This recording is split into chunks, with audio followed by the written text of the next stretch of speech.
Good morning to all of you. We'll continue our study from the John's Gospel, chapter 11, verse 10 onwards.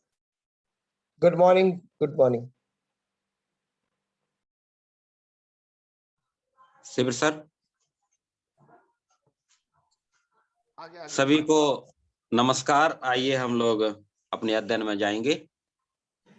So today we will consider from the portion where we left off last week.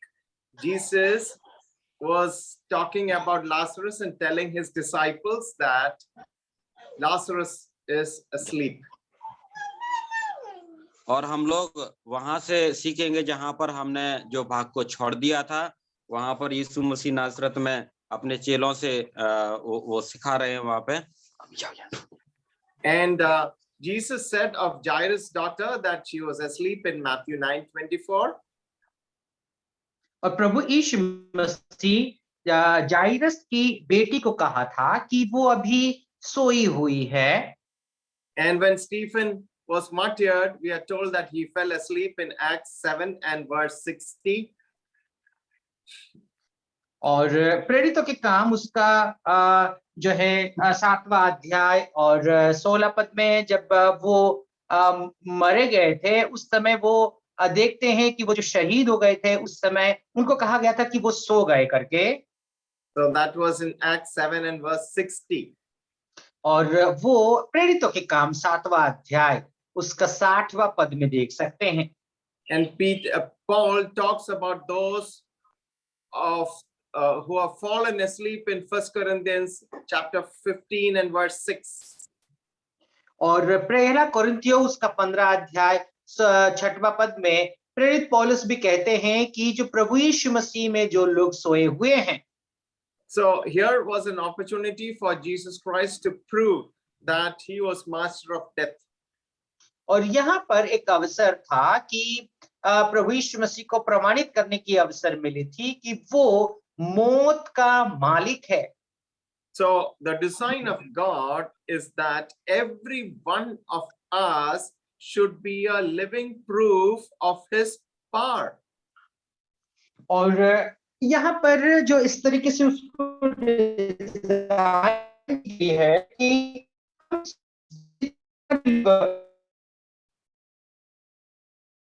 So the death of Lazarus brought a crisis to Jesus, and he was glad because it gave him the opportunity to demonstrate the most amazing way what God can do in such a situation. और यहाँ पर हम लोग देख सकते हैं कि प्रभु यीशु मसीह के पास एक बहुत बड़ी अवसर थी। उसकी मृत्यु जब हुई थी उसमें प्रमाणित करने की प्रभु यीशु मसीह के पास उस मौत का भी अधिकार है। So for us also, any situation like this would be a great opportunity to glorify God. हमारी ऐसा ये सब परमेश्वर का महिमा करने के लिए होना चाहिए। Then one lonely voice spoke up. That was Mr. Thomas. He said, "Let us two go that we may die with him." और जो है एक अकेला शब्द वहां से निकल करके आती है वो थॉमस का, चलो चलते हैं उसके साथ मारे जाएं। So then he says that very plainly in verse 14, then said Jesus unto them plainly, Lazarus is dead, and I am glad for your sakes that I was not there, to the intent you may believe. Nevertheless, let us go unto him.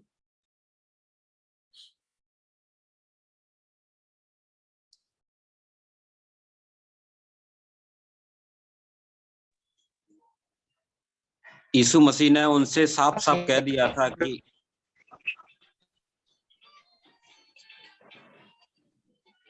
continue brother. यीशु मसीह ने उनसे कहा कि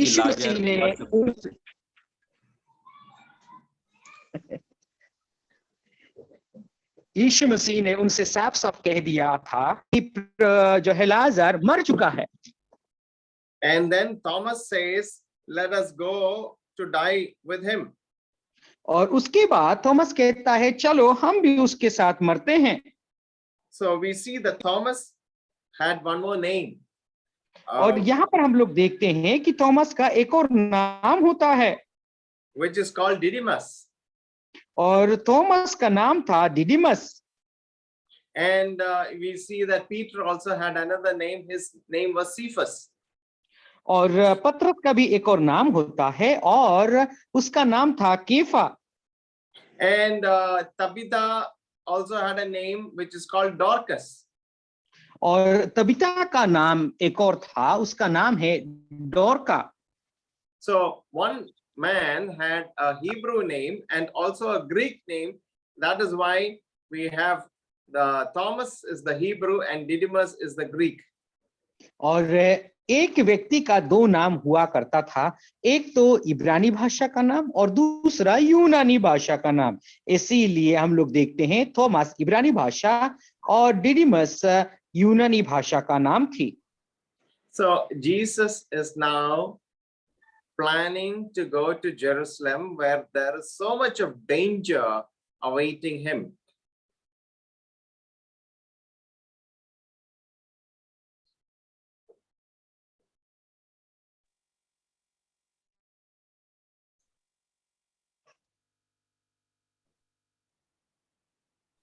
Brother, please take over because the network looks like very bad from Brother Sibir's side. Actually, today there is completely cloudy here, and I'm very sorry. Yeah, please continue.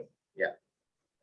So यहाँ पर हम लोग देखते हैं कि जो है प्रभु यीशु मसीह लाजर जहां पर मरा हुआ है वहां पर जाने का निर्णय लेते हैं। And there was real courage for someone who was going to be crucified on the cross. He could have escaped, but here is he going into the place where the Jews were in good number. और यहाँ पर हम लोग देखते हैं कि वो जानता था वो क्रूस पर मरने वाला है, लेकिन फिर भी उस क्रूस का मौत से जो है वो चाहे तो फिर वहां से बच सकता था, लेकिन जहां पर यहूदियों का ज्यादा भीड़ थी वहीं पर जाने का हिम्मत दिखाते हैं। Real courage means having the perfect awareness that the worst can happen, but even though you are afraid of it, yet doing the right thing. That is real courage. और वास्तव में हिम्मत क्या होती है? जो है हिम्मत ये होती है, भले आपके सामने मौत आने वाला है या फिर संकट आने वाला है, फिर भी उसको ना डर करके उसका सामना करने के लिए यदि आप जा रहे हैं, उसी को ही वास्तविक हिम्मत व हियाब कहते हैं। So even if Thomas said something, let us go to die with him, it showed some courage in that man called Thomas Didymus. और हम लोग देखते हैं कि थॉमस जब कहते हैं चलो हम उसके साथ मरते हैं, उसका अर्थ एक तरीके से देखा जाए तो फिर वास्तविक एक हियाब को दिखाता है। You need not be afraid of certain things, but you could be ashamed of being afraid, but the fear did not stop him from what they wanted to do. और हम लोग क्या देख सकते हैं कि ये सब काम करने के लिए आप जो है भयभीत हो सकते हैं, लेकिन यहाँ पर हम लोग देखते हैं वो भय उनको कभी नहीं डराया। जो काम करना चाह रहे थे उससे वे लोग बिल्कुल भी भय नहीं खाए। That is a time where you have to commit your way unto the Lord and he will take care of you. और वही एक ऐसा समय है, आपको आपकी मार्गों को, आपकी जो योजना है परमेश्वर के हाथ में समर्पण करना है और वो आपको संभालेंगे। Psalms 37:5 says, commit your way unto the Lord, trust also in him, and he will bring it to pass. और भजन संगीता 37 का 5वां 137 अंकल। No, Psalm 37. और भजन संगीता हम लोग देखते हैं 37 का 5वां पद में हम इस तरीके से पढ़ते हैं, वहां पर ऐसा लिखा गया है कि अपनी मार्गों को प्रभु के हाथ में प्रभु के 37 का अंकल 37 का 5. और अपने मार्गों की चिंता यहोवा पर छोड़ो और उस पर भरोसा रखो, वो पूरा करेगा। And we see that from verses 17 and 18, we see that Jesus Christ is the resurrection and the life. और 17 और 18 पद में हम लोग देखते हैं कि प्रभु यीशु मसीह पुनरुत्थान और जीवन है। And then we see that this Jerusalem was only 15 furlongs from where they were put up. और हम लोग देखते हैं कि जो है यरूशलेम से वहां पर करीबन जो है 2.5 से 3 किलोमीटर दूरी पर था। And then Bethany, it was just 2 miles away, and Jesus waited till Lazarus is dead. Not only dead, he was dead 4 days. और हम लोग क्या देख सकते हैं, प्रभु यीशु मसीह करीबन जो है ज्यादा से ज्यादा 2 मील दूर पर थे, लेकिन फिर भी मौत की घटना को सुनने के बाद भी वो 4 दिन देरी से आते हैं। And this house has become a house of mourning. और ये घर एक शोक और विलाप करने की घर बन चुका है। So normally in Palestine, because of the climate conditions, burial was done immediately after the death had happened in the house. और जो है वहां की वातावरण के अनुसार फिलिस्तियों में कोई भी यदि मरता है तुरंत उसको कब्र दिया जाता था। So that time the funeral was a very costly affair. और उस समय किसी को यदि दफनाना है तो बहुत ही महंगा पड़ता था। The finest spices and ointments were used to anoint the body, and the body itself was clothed in magnificent and very beautiful clothes. और उस समय किसी को यदि अभिषेक करना हो तो फिर बहुत ही महंगी तेल, महंगी इत्र और बहुत महंगे कपड़ों से उसको लपेटा जा करके उसको दफनाया जाता था। All kinds of valuables were also buried in the tomb along with the body. और उस शरीर के साथ, मरा हुआ शब्द के साथ जो कुछ भी उसकी कीमती वस्तुएं थी वो भी उसके साथ दफनाया जाता था। So this was something which was an incident where there was a lot of a cost associated with it, and this was almost causing the ruin of the family when somebody died, because they have to spend so much on the funeral. और हम लोग क्या देख सकते हैं, यहाँ पर इतनी बड़ी बर्बादी आई है क्योंकि उस चीज में हम लोग देखते हैं, उस दफनाने की जो घटना है उसमें बहुत सारे चीजों को भी दफनाया गया था। So it became a very big burden to the common man when somebody died in the family. और कोई यदि साधारण परिवार में एक व्यक्ति यदि मर जाता है तो उसके लिए बहुत बड़ा बोझ जो है उठाना पड़ता था। Later on, there was a very famous rabbi called Gamaliel II who came and broke those customs of spending so much of money. And finally, after his instructions, the body was wrapped only in a simple linen dress, which was something which was much less expensive than what they used to do earlier. और हम लोग क्या देख सकते हैं, जो समय बीतने के पश्चात गमालियल दूसरा, उन्होंने आकर के जो है जो परंपरा थी उन परंपराओं का, विधियों को, नियम को उन्होंने तोड़ा और कहा वो एक शिक्षक थे, वो एक गुरु थे और साधारण कपड़े में उसको लपेट करके उसको दफनाया जाता था। As many as possible, they joined the funeral procession, and everyone was supposed to join in courtesy and respect to be along with those people who had lost somebody in the family. और देखते हैं कि उस परिवार, उस शोकित परिवार से जो है बहुत सारे लोग जुड़ते थे। उस जब दफनाने की जो घटना क्रियाक्रम होता था उसके साथ बहुत आदर और बहुत दुख भरी परिस्थिति से होकर के सब लोग वहां पर शामिल होते थे। In those times, it was a curious custom for a woman to lead the procession, because by her first sin, she brought death into the world, and she used to lead the mourners to the tomb. और उन दिनों में हम लोग देखते हैं कि उस जो मौत की जो क्रियाक्रम होती थी, उस घटनाक्रम को, क्रियाक्रम को एक स्त्री ही अगवाही करना था, क्योंकि ऐसा कहा जाता है कि उसके पाप के कारण ही संसार में मौत आई थी। So long as the body was kept in the house, it was forbidden to eat meat or drink anything or to wear anything which was very ostentatious.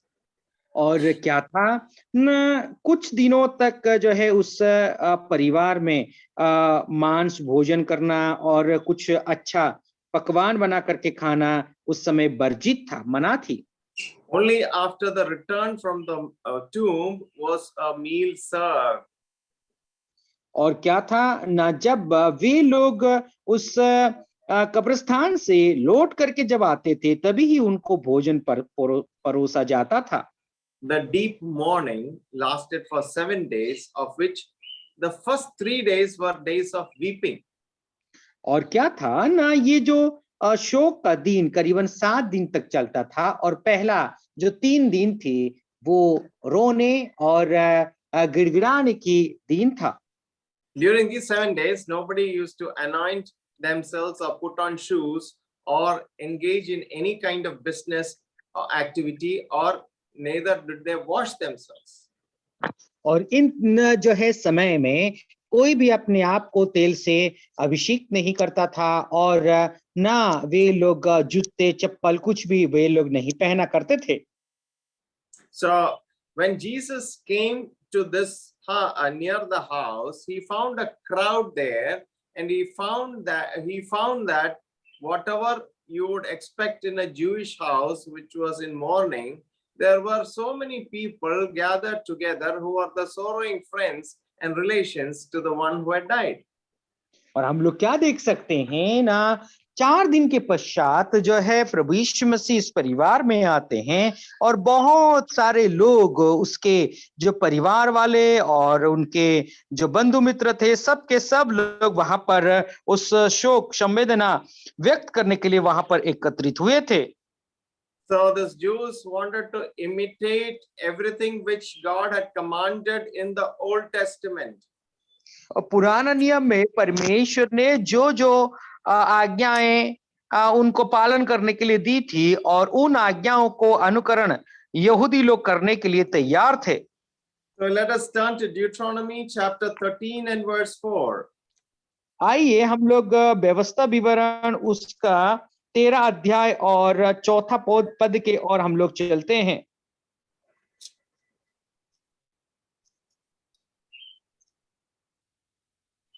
13 and 4 of Deuteronomy. और 13 का 4 में इस तरीके से लिखा गया है, तुम अपने परमेश्वर यहोवा के पीछे चलना और उसका भय मानना और उसकी आज्ञाओं पर चलना और उसका वचन मानना और उसकी सेवा करना और उसी से लिपटे रहना। If you turn to Genesis 3 and 21, we see that the God Almighty clothed the one who was naked. और हम यदि उत्पत्ति उसका 3 अध्याय 21वां आयत की ओर यदि हम लोग चलते हैं, जो वे नग्न अवस्था में थे उनको परमेश्वर ने वस्त्र पहनाया। And if you turn to the book of Genesis chapter 18 and verse 1, we see that God visited the sick. और यदि हम उत्पत्ति उसका 18 अध्याय और पहला पद को यदि हम लोग देखें, तो फिर जो बीमार थे उनके पास यहोवा परमेश्वर दर्शन दिया। He visited the family who was in a particular need. और उस जो जरूरतमंद जो परिवार थी उनको परमेश्वर ने दर्शन दिया। Then if you turn to Genesis 25 and verse 11, we see that God comforted those who were in mourning. और यदि उत्पत्ति उसका 25वां अध्याय 11 पद को हम लोग यदि देखेंगे, जो शोकित परिवार थी, उस शोकित परिवार को परमेश्वर उनको जो है सहायता करते हैं और उनको तसल्ली देते हैं। So it came to pass after the death of Abraham that God blessed his son Isaac, and Isaac dwelt by the well Lahai Roi. और उस तरीके से हम लोग देखते हैं इब्राहिम मरने के पश्चात पर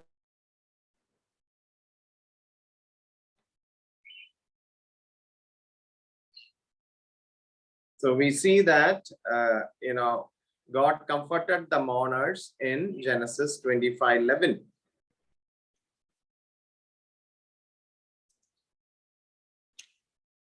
Brother Jagvir, please take over till. Civil sir का नहीं आ रहा है. Okay sir, would you please repeat once again? Yeah, so God visited and comforted the mourners. We see that in Genesis 25:11. और उत्पत्ति के पुस्तक उसका 25:11 में हम देखते हैं कि जो दुख में डूबा हुआ परिवार था उनके पास प्रभु जाते हैं, परमेश्वर जाकर के उनको सांत्वना देते हैं. And we see that in Genesis 34 and verse 6, and Hamor, the father of Shechem, went out unto David to commune with him. So this was how God was having that attitude of visiting and burying the dead. और उसके बाद हम देखते हैं उत्पत्ति उसका 37 का 7 हम पढ़ते हैं वहां पर कि जहां पर वो परमेश्वर वहां पर जाते हैं उनको, और इस रीति से परमेश्वर का एक स्वभाव और गुण को हम देखते हैं कि वो मुर्दों को जाकर के वहां पर दफनाते हैं. So respect for the dead and sympathy for the mourner was an essential part of the Jewish life. और इसीलिए यहूदियों के जीवन का एक ये नियम था कि जो मुर्दा लोग हो जाते हैं उनके प्रति सम्मान, और जो दुख में डूबा हुआ परिवार है उनके प्रति सांत्वना रखते थे, और यही उनका जीवन का तरीका था. So as the mourners left the tomb, they used to turn and say, "Depart in peace," but they never mentioned the name of the one who had died without invoking a blessing. और वो लोग जब वो लोग जो है उस कब्र से जब वापस जाते थे तो वो लोग वहां पर उनको कहते कि आप शांति से चले जाएं, लेकिन जो व्यक्ति मर जाते थे उनका नाम वो उनको कभी नहीं लिया करते थे. So from verse 20 to 27, we see that who is the resurrection and the life, and who can give the resurrection and the life. और इसीलिए हम वहां से 26 से लेकर 27 वचन तक, यही 29 तक हम यही देखते हैं कि कौन है वो पुनरुत्थान और जीवन, वो पुनरुत्थान जीवन वो कौन है. So when Martha heard that Jesus was coming, she went to meet him, but Mary remained sitting in the house. इसीलिए हम देखते हैं कि जैसे ही मार्था ने सुना कि प्रभु आ रहा है तो वो जाते उससे मिलने के लिए, लेकिन जो मरियम थी वो घर में बैठती है और बैठ करके फिर वो प्रतीक्षा करती है प्रभु की. So we see two characteristics of these sisters. Martha was always on the move, but Mary was different. She used to be always sitting either at the feet of Jesus or in the house, and she used to be an immobile person compared to Martha. और हम इस बात को देखते हैं यहाँ पर दो चरित्रों को व दो गुणों को देखते हैं. एक है मार्था जो हमेशा जो है चंचल और हमेशा वो चलने वाली और तेजी से वो कार्य करने वाली एक थी, और लेकिन वहीं दूसरी जगह हम देखते हैं मरियम को जो हमेशा बैठी रहती थी, चाहे वो प्रभु के चरणों में हो या फिर घर पे हो, और जो कुछ काम नहीं ज्यादा करती थी. Yeah, Martha tells Jesus, the Lord, he says, if you had been here, my brother would not have died. इसीलिए मार्था प्रभु से कहती है, हे प्रभु यदि आप यहाँ पर होते तो मेरा भाई जो है नहीं मरता. Sometimes we also have this doubt, is Jesus Christ with me? He is the omnipotent, omnipresent, omniscient God. कभी कभी हमारे जीवन में भी इसी प्रकार का एक सवाल आता है और संदेह होता है कि क्या प्रभु मेरे साथ है. प्रभु यीशु मसीह जो है वो सर्वशक्तिमान है, सर्वव्यापी है, वो सभी जगह उपस्थित रहता है. क्या वो मेरे संग है? And then in faith, she also says, I know that whatever you ask God, God will give you. और वो इस बात को याद दिलाती है कि जो कुछ भी आप प्रभु के नाम से मांगेंगे प्रभु आपको जरूर देंगे. Jesus tells these marvelous words to her, your brother will rise again. और प्रभु यीशु मसीह जो है वो अद्भुत शब्द उस मार्था से कहते हैं कि तेरा भाई पुनः जीवित हो जाएगा। Martha did not realize that God has control over time and space. Martha जो है इस बात को नहीं जानती थी कि प्रभु यीशु मसीह के पास जो है समय पर भी और परिस्थितियों पर भी वो नियंत्रण रखते हैं। Martha says, I know he'll rise. He'll rise at the resurrection, not now, but on the last day. और मार्था ने इस प्रकार से जवाब दिया, हाँ वो अवश्य ही पुनर्जीवित होगा, लेकिन आज नहीं, जब उसका पुनरुत्थान होगा तब वो अवश्य जीवित होगा। See the gracious words which came out of the mouth of the Lord Jesus Christ. I am the resurrection and the life. और उन जो है वो अद्भुत शब्दों को जो है प्रभु के मुंह से जो निकले हुए वो अनुग्रहकारी शब्दों को आप देखिए ध्यान से। प्रभु मार्था को जवाब देते हैं कि मैं ही वो पुनरुत्थान और मैं ही जीवन हूँ। He who believes in me will live even if he has died, and everyone who lives and believes in me shall never die. और हर एक जो व्यक्ति यीशु में विश्वास करते हैं वो कभी नहीं मरेंगे, लेकिन जो प्रभु यीशु में जो जीवन बिताते हैं वो कभी नहीं मरेंगे। Sorry. Here is the direct gospel being preached by Jesus Christ, saying that if anybody who believes in me, he shall never die.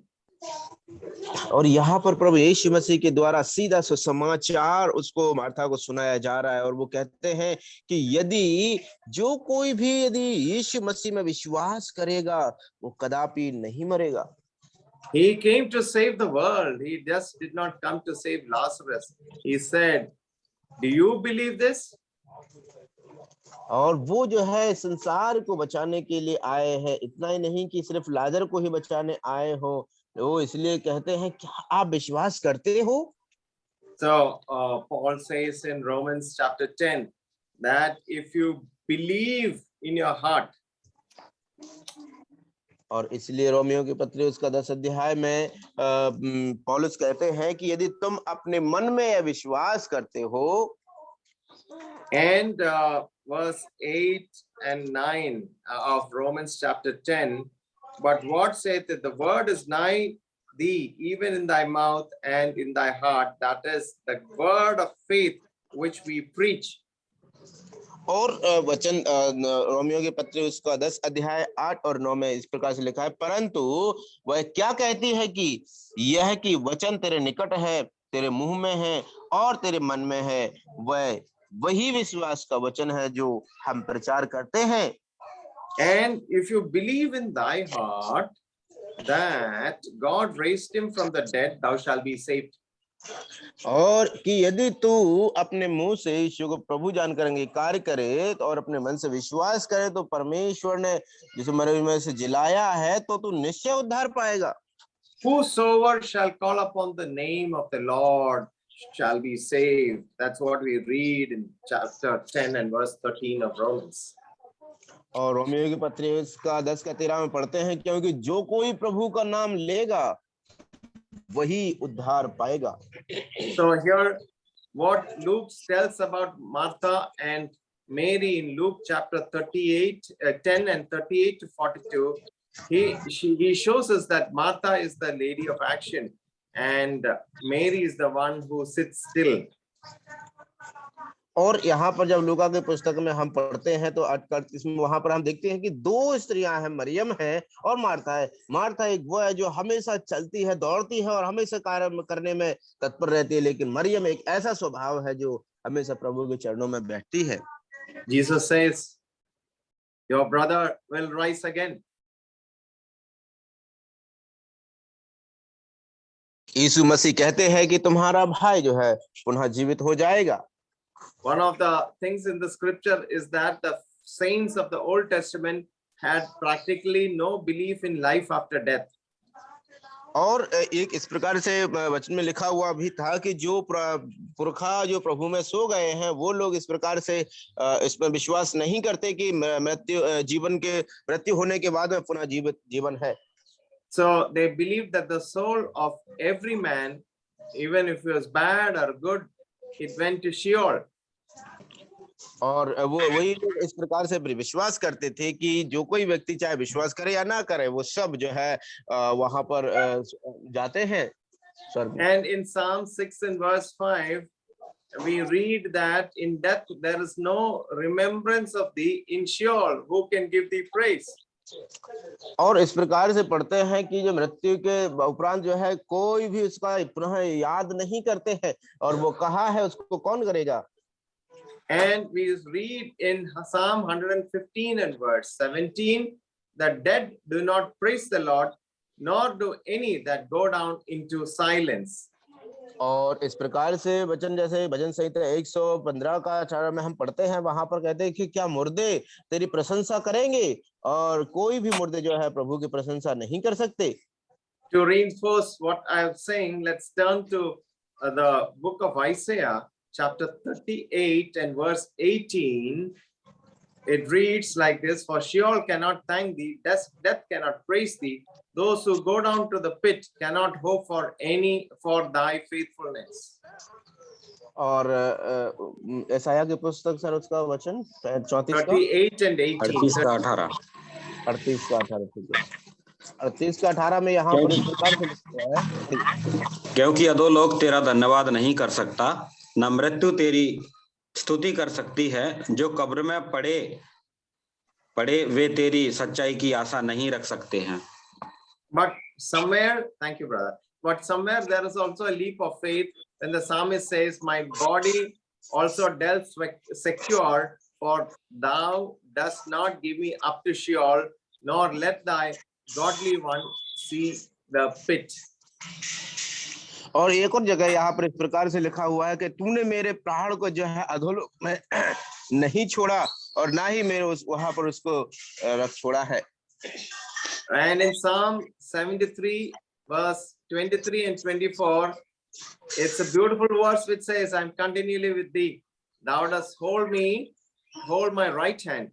Thou dost guide thee with thy counsel, and afterwards will receive me unto glory. और इस रीति से हम भजन संहिता में भी पढ़ते हैं, जहां पर इस प्रकार से लिखा हुआ है कि तुमने मुझे जो है वहां पर नहीं छोड़ा, वरन मेरा दाहिना हाथ पकड़ के मुझे संभाले रहा है और मुझे उठाए रखा है। Even Job had this glorious hope. If you turn to Job chapter 14 and verse 7 to 12, you will see that glorious verses which he talks about life after death. और यहाँ तक कि इतना ही नहीं, केवल अय्यूब के जीवन में भी हम उस आशा को, जीवित आशा को देखते हैं कि मृत्यु के बाद पुनः जीवन होता है। उसको हम अय्यूब की पुस्तक में भी देख सकते हैं। Job 14, 7 to 12. अय्यूब की पुस्तक उसका 14, 7 से 12 तक। So let us read one verse which says that so man lieth down and riseth not till the heavens be no more. They shall not awake nor be raised out of their sleep. So we have these kind of verses in the Bible.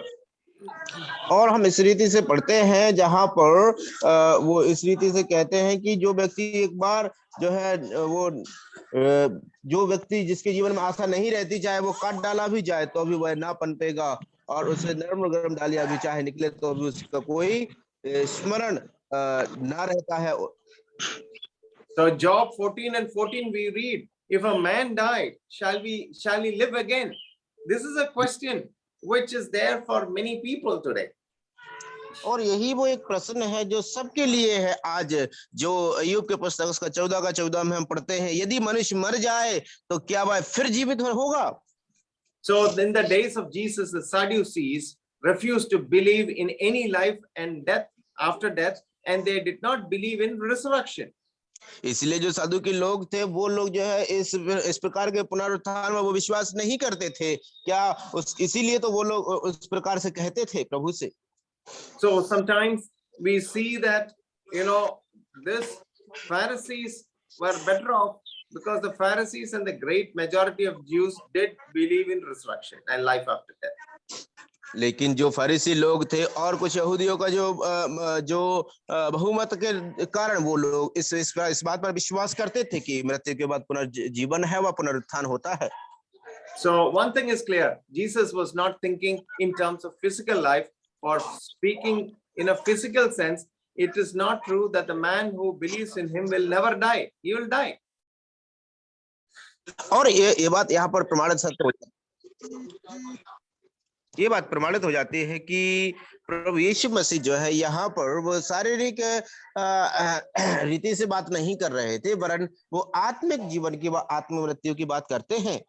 So the Christian will experience physical death as any other man will do. और जिस रीति से दूसरे लोग भी मृत्यु का सामना करेंगे, उसी रीति से मसीही लोग भी, ईसाई लोग भी उसको मृत्यु का सामना करेंगे। So we must look beyond the physical. इसीलिए मेरे प्रियो, हम लोग जो है जो शारीरिक से बढ़ करके हमको सोचना है। Jesus was thinking about the death of sin. और प्रभु यीशु मसीह जो है वो पाप की मृत्यु के बारे में सोच रहे थे। He says, even if a man is dead in sin, even if through his sins he has lost all that makes life worth calling life, I will make him alive again. मेरे प्रियो, प्रभु यीशु मसीह उसके उपलक्ष्य में उपसंग्रह में बोल रहे थे कि जो व्यक्ति पाप में मर करके जो है जीवन बिताता है, वह पाप में जीवन बिता करके वह यदि मर जाता है और प्रभु पर विश्वास कर लेता है, तो मैं उसको पुनः जीवित करूंगा। There was a person called Tokichi Ishii. He had a very bad criminal record. और एक व्यक्ति इस प्रकार से, उसका नाम टोकिची इशी था, जिसका बहुत ही एक आपराधिक जीवन था और उसका रिकॉर्ड था। So he murdered men, women, children in the most brutal way. और उसने जो है पुरुषों को, स्त्रियों को, बच्चों को बहुत ही निर्दयता के साथ में उनको मारा है। Anyone who stood in his way was eliminated by him, and he was now caught by the police and put in prison, and he was awaiting his death sentence. और उसके बाद में जो है कोई भी व्यक्ति उसके सामने आता था तो वो उसको मौत के घाट उतार देता था। और अभी क्या हुआ कि उसको जो है पुलिस ने पकड़ लिया उसको, और वो प्रतीक्षा कर रहा था कि उसको कब मृत्यु की सजा मिल जाए। So while he was in prison, he was visited by two believers who tried to talk to him through the bars, but he only behaved like a wild animal in a caged enclosure. और जब दो विश्वासी लोगों ने उस पर उससे पहुंच की और उससे बात करने का प्रयास किया, तो वो जो है अंदर जब जेल में था तो वहां पर भी वो जो है वो जंगली जानवर के जैसे स्वभाव सलूक करने लगा। In the end, they stopped doing anything, but they took a Bible from their bag and gave it to this man and left the place.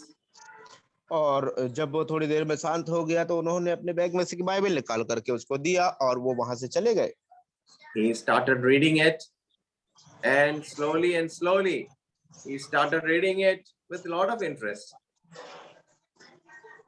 और धीरे धीरे वो व्यक्ति ने क्या किया, वो उस बाइबल को पढ़ना आरंभ कर दिया।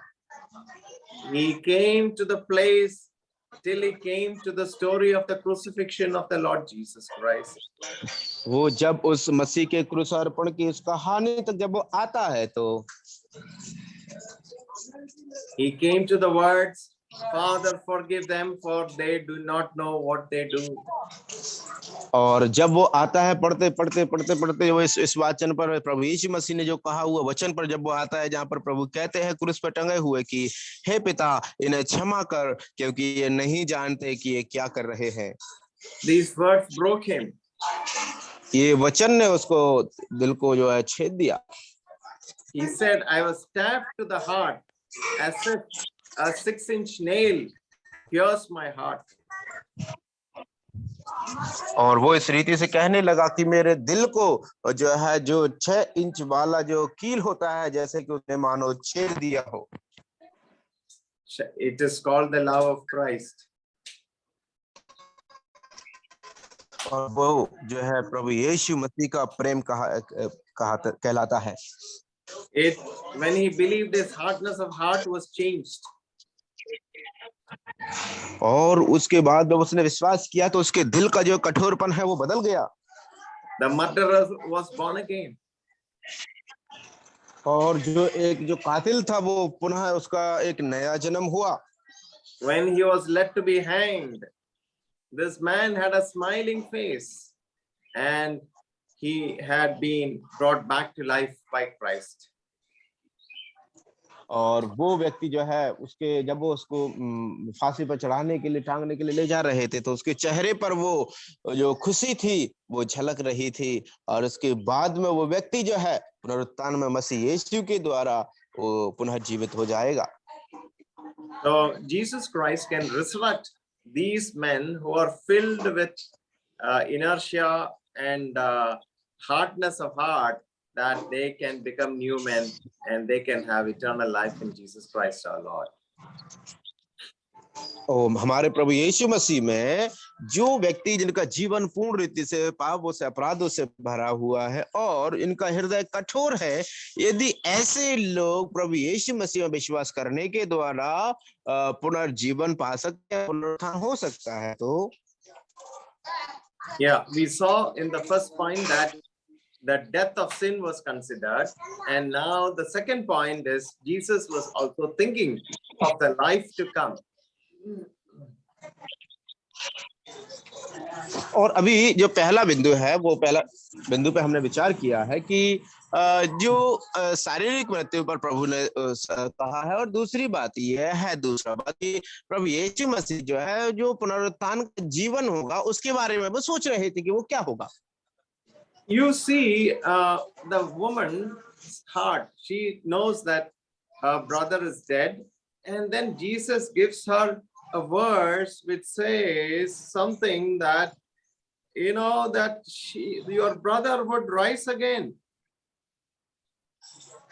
और प्रभु यीशु मसीह उस स्त्री को, वो जानती थी कि उसका भाई जो है वो मर गया है, लेकिन प्रभु यीशु मसीह उसको कुछ ऐसे वचन कहते हैं, वो कहते हैं उससे कि क्या तुम जानती हो कि तुम्हारा भाई पुनर्जीवित हो जाएगा।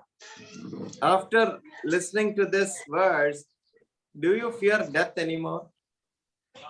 और इस वचन को सुनने के बाद में क्या आप मृत्यु के लिए फिर डरते हैं क्या? You have believed in the Lord Jesus Christ, you have put trust in him, and even if you die, you will live again. You will not be lost. You will be living ever and ever. और यदि आपने प्रभु यीशु मसीह में अपने आशा को, भरोसा को रख लिया, प्रभु यीशु मसीह पर विश्वास कर लिया है, तो आप यदि शारीरिक रीति से यदि आप मर भी जाएं तो प्रभु यीशु मसीह के साथ पुनः जीवित होकर के आप हमेशा हमेशा के लिए उनके संग जीवित रहेंगे। So Jesus is leading this lady step by step into the faith which everybody should have, you and me should have. मेरे प्रिय प्रभु यीशु मसीह जो है कदम बाय कदम इस स्त्री को जो है वो विश्वास में उनको अगुवाही करते चले जा रहे हैं, और जिस रीति से जिसमें मैं और आप भी विश्वास कर सकते हैं। Death is not the end. मृत्यु जो है जीवन का अंत नहीं है। Death is not the sunset, it is a sunrise. और मृत्यु जो है वो सूर्यास्त नहीं है वरन सूर्योदय है। So we are not on our way to death, even though we are now 30, 40, 50, 60, 70, 80. Remember, you are on your way to eternal life. और आप इस बात से बिल्कुल निश्चिंत रहे, निर्विघ्न रहे कि आप चाहे जो है 20 में हो या 30 में हो या 50 में हो या 60 में हो, 70 में, 80 में हो, आप जो है चिंतित ना रहे, क्योंकि आप जो है वो अनंत काल के जीवन के रास्ते में चले जा रहे हैं। And those who are dead in Christ will rise first. जो मसीह यीशु में मर गए हैं वो पहले जी उठेंगे। So what do we have? We enter into a new relationship with God. और हमको क्या करना है मेरे प्रियो? हमको मसीह यीशु के साथ एक नए रिश्ते में प्रवेश करना है। The fear of death is vanished. जैसे ही हम जाते हैं प्रभु यीशु मसीह में, मृत्यु का भय मिट जाता है। We enter into a new relationship with life. हम मसीह यीशु के साथ एक नए जीवन में और नए जीवन के इस रिश्ते में हम प्रभु यीशु के साथ जुड़ जाते हैं। When we believe in Jesus Christ, when we accept what he says about God and about life, and we are able to believe the truth that we are resurrected, we are freed from the fear which is sometimes making us so cowardly. मेरे प्रियो, जब हम प्रभु यीशु मसीह में विश्वास करते हैं और विश्वास करते हैं वो परमेश्वर पिता के बारे में और क्या बोलते हैं, जब हम उन प्रभु यीशु मसीह को उन वचनों पर याद करते हैं, उनको विश्वास करते हैं, तो हमारे जीवन में क्या होता है मेरे प्रियो, हम जो है उस मृत्यु के भय से हट करके हम जो है कई जो कभी कभी हमको मृत्यु का भय जो हमको निर्भीक कर देता है, हमको तोड़ देता है, डराता है, भयभीत कर देता है, हम उससे जो है दूर हो जाते हैं। Now let us consider the emotional Jesus. अभी आइए हम जो है वो भावुकता से भरा हुआ यीशु को अभी हम देखते हैं। तीसरी बिंदु, So when Martha told Jesus is there, Mary, without letting the rest of the people, know, she slowly got up and came to Jesus, because Jesus has still not come into the village, but he was still in the place where Martha had met him. और अभी यहाँ पर देखिए कि प्रभु यीशु मसीह के बारे में, प्रभु यीशु मसीह के आगमन के बारे में जैसे ही मरियम ने सुना वो चल देती है। और मार्था अभी प्रभु यीशु मसीह जो है वहां पर आए नहीं थे, गांव में पहुंचे ही नहीं थे, अभी उसी स्थान में थे जहां पर मार्था उससे मिली थी। And it was Martha who went back all the way to the house to tell Mary that Jesus had come. और वो मार्था थी जो सीधी जाकर के प्रभु से मिलने के बाद में जाकर के सीधी घर पर जाती है और मरियम से कहती है कि वो प्रभु से मिली और प्रभु आ रहे हैं घर पर। And Mary's preaching was exactly the same as that of Martha. If Jesus had come in time, Lazarus would still be alive. और उसी प्रकार जिस रीति से मार्था का विश्वास था, वह बाग के कहना था, उसी रीति से मरियम को भी हम देखते हैं, वो भी कहते हैं कि यदि प्रभु यीशु जो है यदि समय पर आ जाते तो मेरा भाई कदापि नहीं मरता। But I want you to see the posture of Mary. लेकिन मैं आपको चाहता हूं कि जो मरियम का जो पोस्चर है उसको, अवस्था को मैं आपको बताना चाहता हूं। When Mary came to where Jesus was, when she saw him, she knelt at his feet and said, Lord. अभी इस बात को देखिए कि जहां पर प्रभु यीशु मसीह है वहां पर मरियम आकर के वो प्रभु से मिलती है और प्रभु जहां पर है वहां पर जो वो घुटनों के बल गिरकर के प्रभु को प्रणाम करती है। And we see that after she says that, in those words, we saw Jesus who saw her weeping. और उन वाक्यों को हम देखेंगे जहां पर उस मरियम को जो है रोते हुए प्रभु ने देखा। So after Martha says to the Lord, Lord, if thou hast been here, my brother would not have died.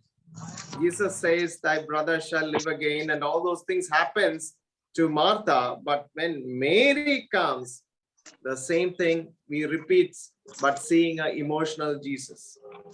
और अभी हम इस बात को देखते हैं कि जब मार्था थी वहां पर प्रभु ने इस बात को, मार्था कहते हैं प्रभु यदि आप यहाँ पर होते तो मेरा भाई कदापि ना मरता। लेकिन जब प्रभु का जो है वो वाक्यों को प्रति उत्तर देते हैं प्रभु, लेकिन जब मरियम आती है तो मरियम का भी उसी प्रकार का प्रक्रिया है, वो भी इसी रीति से कहते हैं।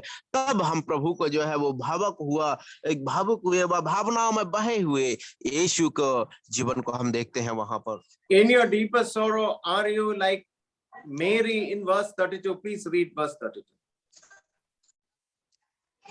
क्या जब हम जो है हम भावनाओं में रहते, दुख में रहते, तो क्या हम प्रभु मरियम के जैसे होते हैं? वचन 32 में लिखा हुआ, जब मरियम वहां पहुंची जहां यीशु था तो उसे देखे ही उसके पांव पर गिर पड़ी और कहा, हे प्रभु, यदि तू यहाँ होता तो मेरा भाई ना मरता।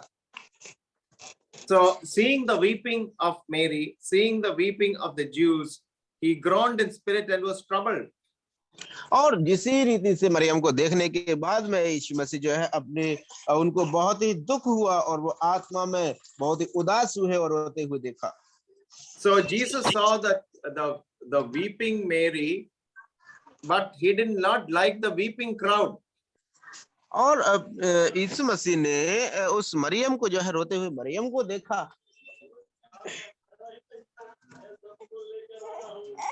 But the crowd used to weep very hysterically, wailing and making so much of noise because they believed if you wailed unrestrainingly, it was more honor which is being paid to the dead. So they used to, like hypocrites, they used to make so much of noise and beat their breasts. लेकिन प्रभु यीशु मसीह ने जो भीड़ जो है कई दिनों से रोती रही और वो बहुत जोर से और तेज आवाज निकाल करके वो रोती थी और इस रीति से सोचती थी कि जितना ज्यादा हम लोग जोर से रोएंगे उतना ज्यादा उस मृत्यु जो जिसकी हुई है उस मुर्दा को जो है ज्यादा सम्मान मिलेगा। Okay. Yeah, probably Jesus was moved to anger in the spirit.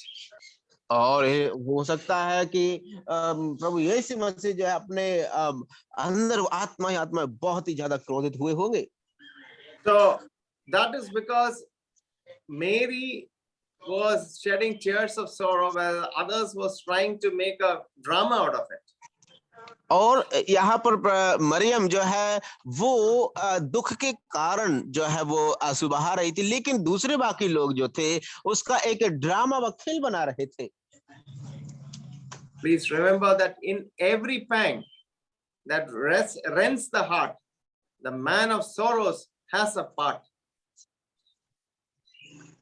मेरे प्रियो इस बात को याद रखिए कि जहां कहीं भी वो जो दुख की अवस्था या घड़ी आती है वहां पर वो दुखी पुरुष का और दुखी व्यक्ति पर प्रभु यीशु मसीह का वहां पर एक हिस्सा प्रतिक्रिया होती है। Do you see in Jesus the mind of God, the compassionate God, the merciful God, the one who is so compassionate and looking at our tears and he is putting the tears in his bottle?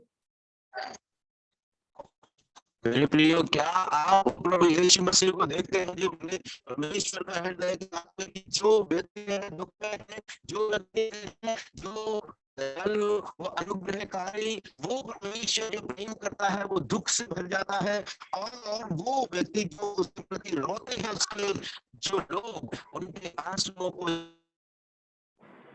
John wrote this gospel primarily to the Greeks who knew of a God. Brother Jagveer, you'll have to translate because he has got locked out. So John wrote his whole gospel to see the theme. We see the mind of God, but the Greeks thought of God as an unemotional God. Okay. और हम लोग यूहन्ना की पुस्तक में जी आपको वहां से बहुत साउंड आ रहा है please Yeah, one of you take over please. Yes sir, please one second will repeat sir.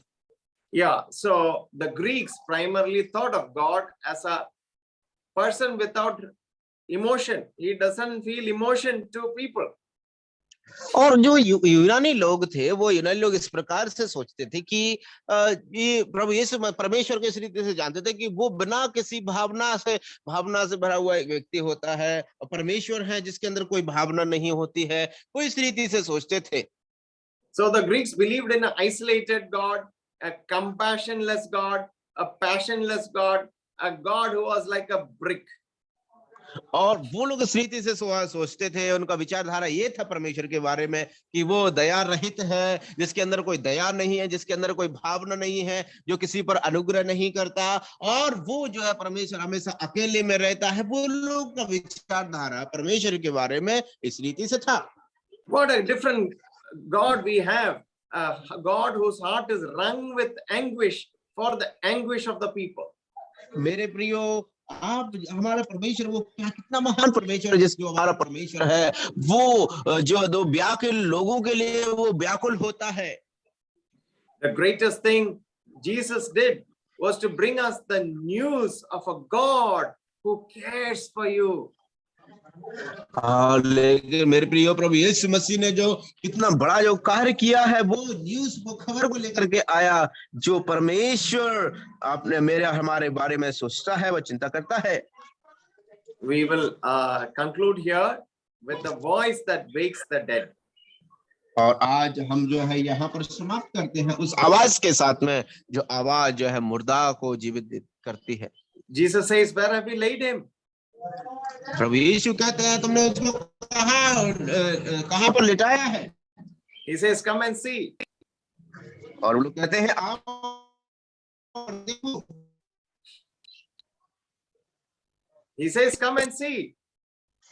और वो लोग आकर के कहते हैं कि आओ और देखो कहाँ लिटाया उसको। Jesus weeps and the tears fall down. प्रभु यीशु जब रोते हैं और वो आंसू बह निकलते हैं। And the Jew says, oh, they saw the tears falling. He says, look how he loved him. और जब वो लोगों ने यीशु के आंसुओं को देखा तो यहूदी लोग कहने लगे देखो वह उससे कितना प्यार करता था।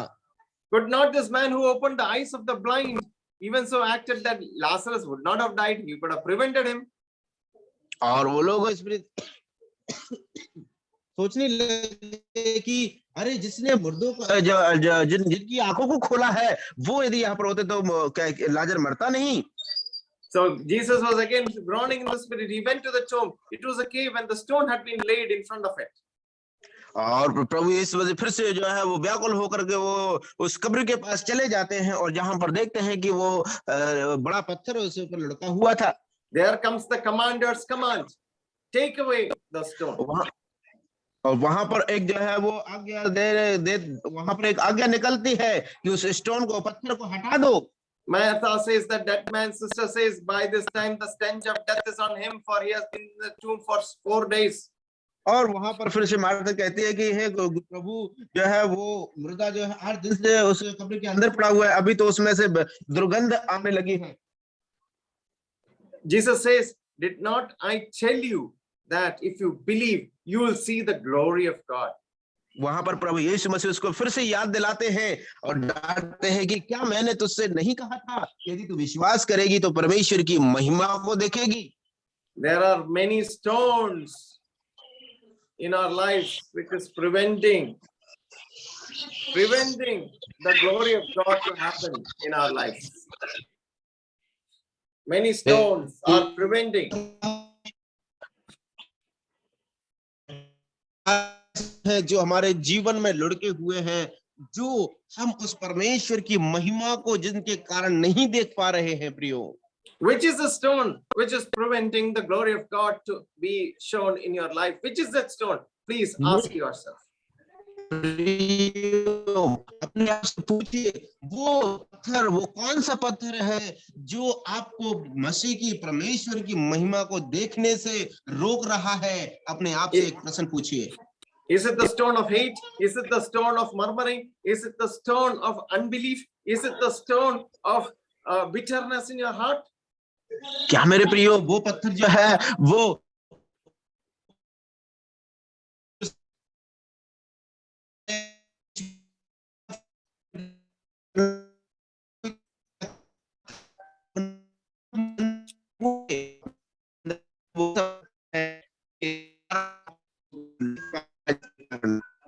So this morning, let us identify the stone in our hearts, the stones which is preventing the glory of God in your life and my life.